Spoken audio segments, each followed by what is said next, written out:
నేను అనుకుంటాను ఆయన ఆయన ఫస్ట్ టర్మ్ బాగా చేశాడు ఆయన. కేసీఆర్ సెకండ్ టర్మ్లో ఆయనకి కాన్ఫిడెన్స్ వచ్చింది. So I'm no alternative to me అని. ఆ ధోరణిలో ఆయన ఏంటంటే ఎప్పటికప్పుడు అంచనా వేసుకుని రాజకీయంగా కొన్ని సెక్షన్స్ ఇట్లా వీళ్ళని మనం దగ్గర తీసుకోవాలా అనే ఆలోచనలో ఆయన దాన్ని పెద్ద పట్టించుకోలేదు. ఆ రకంగా రాజకీయంగా ఆయన దాన్ని గమనించకపోవటం వల్ల కూడా ఆయన చేసిన తప్పని నా అభిప్రాయం. సో ఇప్పుడు 6 months అవుతుంది ఆంధ్రప్రదేశ్లో కొత్త ప్రభుత్వం వచ్చి. ప్రభుత్వం గురించి మాట్లాడదాం మనం, బీసీకి సంబంధించిన విషయం. ఈ కొత్త సర్కార్ 6 నెలల సర్కార్ ఎలా ఉంది అంటే ఏం చెప్తారు? ఏం 7 నెలలు అయిపోయింది.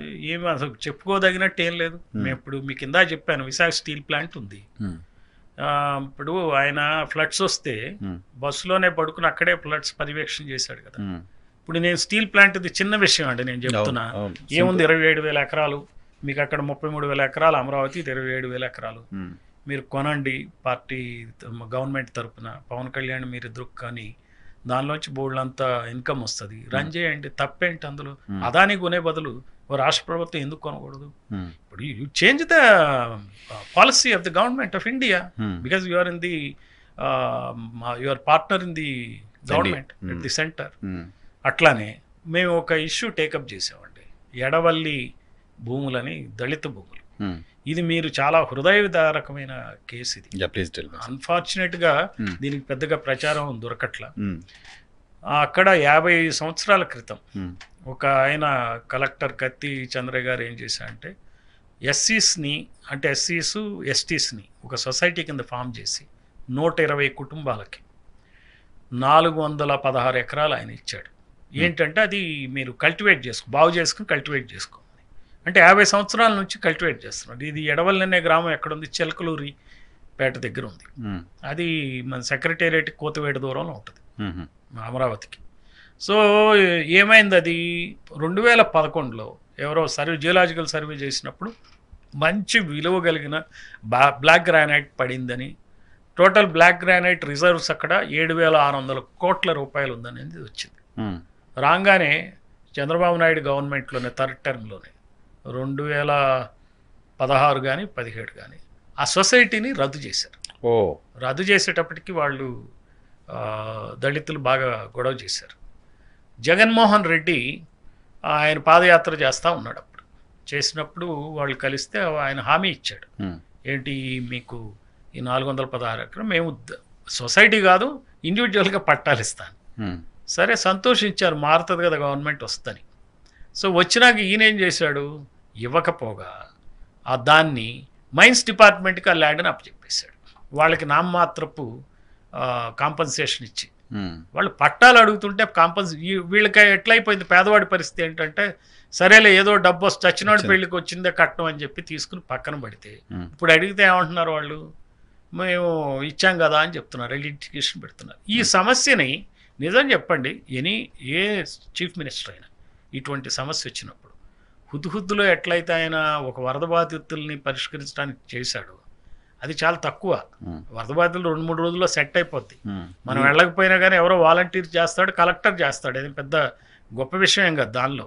దానికి ఒక చీఫ్ మినిస్టర్ వెళ్ళి కూర్చుని చేసే అంత పనేం లేదు అసలు. విజయవాడలో సెంటర్లో అమరావతిలో ఉండి అక్కడ పడుకోవాల్సిన అవసరమే లేదు యాక్చువల్లీ స్పీకింగ్.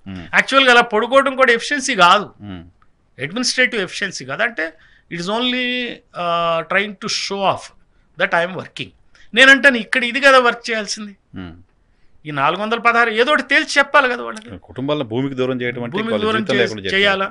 ఇప్పుడు అమరావతిలో 33,000 ఎకరాలు తీసుకున్నప్పుడు ఎన్ని జాగ్రత్తలు తీసుకున్నారు? వాళ్ళకి సంవత్సరానికి 30,000 ఇస్తామన్నారు, 1,400 గజాల స్థలం ఇస్తామన్నారు కదా, పట్టాలు కూడా ఇచ్చారు కదా, చాలా మెటికులస్గా చేస్తున్నారుగా. మరి వీళ్ళకి కనీసం 1,400 గజాలని ఇవ్వచ్చుగా వీళ్ళకి. వాళ్ళలాగా 30,000 అని ఇచ్చి ఇదిగో మీది ఇంత ఉంది, మీ స్థలం ఇది ఉందనో లేకపోతే ఈ భూమి ఇది ఉందనో చెప్పొచ్చు కదా. ఆన్ ది కాంట్రరీ ఏం చేస్తారో చూడండి. జగన్మోహన్ రెడ్డి ఏం చేశాడు, ఈ అమరావతిలో ఆ ల్యాండ్స్లో ఎస్సీలకు పట్టాలు ఇవ్వటం మొదలు, ఇక్కడ ఎస్సీలని ఆ భూమి గుంజుకుని మైన్స్ డిపార్ట్మెంట్కి ఇచ్చి, సరే ఈ ఎస్సీల కన్నా అక్కడ అమరావతిలో ఇచ్చాడంటే ఇవిడు ఆయన. చూడండి అసలు ఈ రాజకీయం ఎలా జరుగుతుంది, ఎంత అస్తవ్యస్త పాలన జరుగుతుంది. ఈ మరి 6 నెలల్లో మరి ఆయన పరిష్కరించాలి కదా ఈ టీడీపీ గవర్నమెంట్. ఎందుకు పరిష్కరించట్లా? ఇంకొకటి చెప్తా మీకు, 17 గవర్నమెంట్ మెడికల్ కాలేజెస్ శాంక్షన్ అయినాయి. అందులో 5 మెడికల్ కాలేజెస్ రన్ అవుతున్నాయి. ఇంకా బ్యాలెన్స్ మెడికల్ కాలేజెస్ 12 ఉన్నాయి. 12లో ఒకటేమో సెంటరే మేము నడిపిస్తాం పాడేరులో అని చెప్పారు. ఈ 11 మెడికల్ కాలేజెస్ని ప్రైవేటైజ్ చేయడానికి చంద్రబాబు ప్రభుత్వం ప్రయత్నిస్తుంది. అవునా? మీరు ఇదే ఇక్కడ తెలంగాణలో కేసీఆర్ ముఖ్యమంత్రిగా ఉన్నప్పుడు 11 మెడికల్ కాలేజెస్ శాంక్షన్ అయింది. 11 మెడికల్ కాలేజెస్ రన్ అవుతున్నాయి. అవును. జగన్మోహన్ రెడ్డి ఆయన అక్కడ ఏమండి 17 అనుకుంటా కదా, అక్కడ 17 ఇక్కడ 11. అయితే అక్కడ జగన్మోహన్ రెడ్డి ఏం చేశాడు, ఆయన దాన్ని మెగా కృష్ణారెడ్డికి కాంట్రాక్ట్లు ఇచ్చాడు. దానికి 17 కాలేజెస్ ఇచ్చాడు. సైట్స్ గిట్స్ ఇవన్నీ కొన్ని దాదాపు 4-5 కాలేజీల్లో ఈ బిల్డింగ్స్ సగం కన్స్ట్రక్షన్ అవుతా ఉంది, ల్యాండ్స్లో నడుస్తుంది. ఆ 4-5 కాలేజీలు రాబోయే కాలేజీలు కూడా ప్రైవేట్ పరం చేయడానికి చూస్తున్నారు.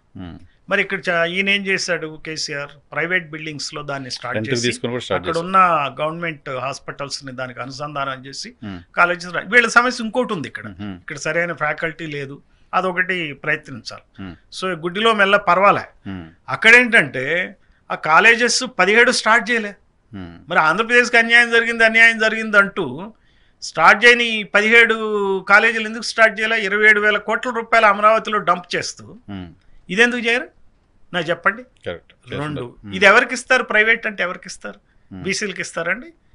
ఎస్సీలకి ఎస్టీలకి ఇస్తారా? ఎవరికైతే డబ్బు ఉందో వాళ్ళకి ఇస్తారు. డబ్బులు ఎవరి దగ్గర ఉన్నాయి? బీసీ ఎస్టీల దగ్గర డబ్బులు ఉంటాయా కొనడానికి ఈ కాలేజెస్? మళ్ళీ మీరే తీసుకుంటారు. ఎవరికి తీసుకుంటారు? పాలక కులం ఏది ఉంటే ఆ కులం తీసుకుంటారు. ఇంతకుముందు 2 కులాలు పంచుకునేవాళ్ళు. ఇప్పుడు అక్కడ విపరీతమైన కుల పాలిటిక్స్ ఎక్కువైపోయినాయి కాబట్టి, గ్రూపులు అయిపోయినాయి కాబట్టి ఒక కులమో లేకపోతే సహకులానికో ధనిక కులానికి ఇచ్చేసి పెట్టుకుంటారు. తర్వాత ఇంకో అన్యాయం ఏంటి? ప్రైవేట్కి చేస్తే ఆ సీట్లన్నీ ప్రైవేట్ వాళ్ళు అమ్ముకుంటారు. క్యాపిటేషన్ ఫీజు పేరుకున్నా వాళ్ళు అమ్ముకుంటారు. తర్వాత వాళ్ళు ఫ్యాకల్టీని ఎవరు పెడతారు? డమ్మీ ఫ్యాకల్టీని పెడతారు. తూతూ మంత్రంతో చదువు జరుగుద్ది అక్కడ. గవర్నమెంట్ కాలేజ్ అయితే గవర్నమెంట్ ఫ్యాకల్టీ ఉంటుంది, 200 పోస్టులు ఉంటారు, ఉద్యోగాలు వస్తాయి. రిజర్వేషన్ ప్రకారం బీసీ డాక్టర్లు, ఎస్సీ డాక్టర్లు, ఎస్టీ డాక్టర్లు, మైనారిటీల డాక్టర్లు అందరూ ఉంటారు అక్కడ. ఇప్పుడు అది ఏముండదు. ఆ ప్రైవేట్ కాలేజ్ అతని ఇష్టం. అతనికి సంబంధించిన వాళ్ళని ఎక్కువ జీతాలు ఇచ్చే వాళ్ళనేమో వాళ్ళ కులపోళ్ళని పెట్టుకుంటాడు, తక్కువ జీతాలకు ఇచ్చాడు లేబర్ కులాలని వాడుకుంటాడు. 15,000, 30,000, 40,000 ఇస్తాడు, అయిపోయా నడిపిస్తాడు అతను. సో ఈ రకమైనటువంటి అని ఇదేం పాలన నాకు చెప్పండి. ఎన్నాళ్ళు ఇంకా విద్యని ప్రైవేట్ పరం చేస్తారు, వైద్యాన్ని ప్రైవేట్ పరం చేస్తారు. పూర్వం అంటే డబ్బు లేదు, ప్రభుత్వాల దగ్గర అంత వెళ్తుండేది కాదు. 94లో ఈయన విజన్ 2020 స్టార్ట్ చేసినప్పుడు డబ్బులు లేవు, అందువల్ల ప్రైవేట్ భాగస్వామ్యాన్ని చేసుకోవాలి. ఇప్పుడు ఏమైనా డబ్బులకి ఏమవుతుంది మీకు? ఎంత 3 లక్షల కోట్ల బడ్జెట్ దాదాపుగా. అప్పుడు 10,000 కోట్ల బడ్జెట్. అది 10,000 కోట్ల నుంచి 3 లక్షల కోట్లు ఏం చేస్తున్నారు మీరు? ఇవన్నీ ఎందుకు చేయరు? సో ఈ పాలన బాగుందని ఎలా చెప్పాలా? ఇందులో మనం ఆనందపడేది ఏం కనపట్లే అక్కడ చేసేది. రోజు ప్రచార ఆర్భాటం తప్పితే. ఇంకోటి ఏదో చూశాను మొన్న, స్వర్ణాంధ్రప్రదేశ్ 2047 తలసరి ఆదాయం అట 2,70,000 అంట. ఇప్పుడు 2047కో 35కో ఏదో చూశాను నేను, 28 లక్షలు అవుతుంది అట అండి తలసరి ఆదాయం. ఎవరి తలసరి ఆదాయం అవుతుంది? పాలక కులాల తలసరి ఆదాయం అవుతుంది, కమ్మారెడ్లది అవుతుంది. బీసీ, ఎస్సీ, ఎస్టీల తలసరి ఆదాయం పెరగదు. రాష్ట్ర ఆదాయం పెరిగితే అందరి ఆదాయం పెరిగినట్టే కదా అంటున్నాడు ఆయన. పెరిగింది. కానీ ఇప్పుడు ఈ రోజున ఎస్సీ, ఎస్టీ, బీసీల తలసరి ఆదాయం 70,000 కన్నా తక్కువ. ఓహో, కాస్ట్ వైజ్ కనుక తీస్తే 70,000 కన్నా తక్కువ. కానీ రాష్ట్ర తలసరి ఆదాయం 2,70,000. ఎగిరిడు 2,70,000. You are right. కానీ సంపద అంతా మీ దగ్గరే ఉంది. మరి పాలన బాగున్నట్టు ఎట్లానండి? సో వాళ్ళప్పుడు 3 లక్షల పైన ఉంటుంది. ఇది 3 లక్షలు, 4 లక్షలు, ఒకటి 10 లక్షలు. అందులో పరమ ధనికులు ఉంటారు కదా, వాడు 10 లక్షలు, వాడు ₹1,00,00,000 ఉంటుంది. వాడిదంతా తీసుకొచ్చి మనకి పెట్టి బీసీ, ఎస్టీలకు పెట్టి మీ తలసరి ఆదాయం పెరిగిందంటే ఏంటది? What is this? Whom are you fooling? తలసరి ఆదాయాన్ని కూడా కులాల వారీగా తీస్తారా? తీయాలిగా. తీస్తేనే న్యాయం. స్టేట్ యూనిట్ గా ఉంటుంది కదా. ఇప్పుడు బీసీలు, ఎస్సీలు, ఎస్టీలు డెవలప్మెంట్ కాకుండా రాష్ట్రం అభివృద్ధి చెందినట్టు అంటే దేశం అభివృద్ధి చెందినట్ట? అంటే మీరు అభివృద్ధి చెందితే అందరూ అభివృద్ధి చెందినట్ట? ఇప్పుడు ఈ రోజున సీఎం అభ్యర్థి కానీ మన దగ్గర ఉన్న ఇద్దరు సీఎం అభ్యర్థులు ఉన్నారు ఆంధ్రప్రదేశ్లో. ఒక ఆయనకి 1000 కోట్ల ఆస్తి, ఇంకో ఆయనకి 500-600 కోట్ల ఆస్తి యాజ్ పర్ మన ఎలక్షన్ కమిషన్ రికార్డ్స్ ఉంది. అంటే అందరికి ఉన్నట్టు అంటే ఆస్తి ఇచ్చేస్తారా? రిచెస్ట్ సీఎంలు వాళ్ళు ఏమన్నా వాళ్ళ ఆస్తుల నుంచి ఏమన్నా మొన్న ఈ హుద్ తుఫాన్ కానీ లేకపోతే మొన్న ఫ్లడ్స్కి ఏమైనా ఇచ్చారా? వీళ్ళు ఇచ్చారు, సినీ స్టార్లు ఇచ్చారు. వీళ్ళు ఏమైనా ఇచ్చారండి? లేదు, ఇవ్వలేదు. మరి డబ్బులు ఉన్నాగా ఎందుకు ఇవ్వలే? ఇదంతా ఆఫీసర్స్గా ఉన్న వాళ్ళు ఆఫీసర్స్గా రిటైర్ అయిన తర్వాత బయటకు వచ్చి మాట్లాడుతున్నారు తప్ప ఇంకా ప్రభుత్వాల్లో ఉన్నప్పుడు ప్రభుత్వాల్లో రన్ చేస్తున్న వాళ్ళకి చెప్పలేరా సార్? చెప్పే పరిస్థితి ఉండదా? వాళ్ళకి ఎవరిని నిద్ర లేపచ్చండి? నిద్రపోయేవాడిని నిద్ర లేపచ్చు, నిద్ర నటించే వాళ్ళని ఎవరైనా లేపగలరా? కానీ ఆఫీసర్లు కూడా వాళ్ళ అవసరాల కోసం కొల్యూడ్ అయిపోతున్నారు. ఇప్పుడు ఆంధ్రప్రదేశ్లో దాదాపు 1 మంది ఆఫీసర్లకు పైన కేసులు పెట్టారు, సస్పెన్షన్లు చేశారు, రోజు వచ్చి సంతకాలు పెట్టుకోండి అని చెప్తున్నారు. సో వాళ్ళు గతంలో ప్రభుత్వ నిర్ణయాలకు వ్యతిరేకంగా, నిబంధనలకు వ్యతిరేకంగా పనిచేశారు కాబట్టి ఇప్పుడు ఆ పరిస్థితి వచ్చింది, మేము శిక్షిస్తున్నాం వాళ్ళని అని ప్రభుత్వం చెప్తోంది. అందుకనే ఆఫీసర్లు నేర్చుకోవాల్సిన గుణపాఠం ఏంటంటే రూల్స్ ప్రకారం పనిచేయాలి, న్యాయంగా పనిచేయాలి. రూల్స్ అని చెప్పి లిటిగెంట్గా పనిచేయకూడదు, కష్టపడి పనిచేయాలా, డెవలప్ చేయాలా, అది నేర్చుకోవాల్సిన పాఠం.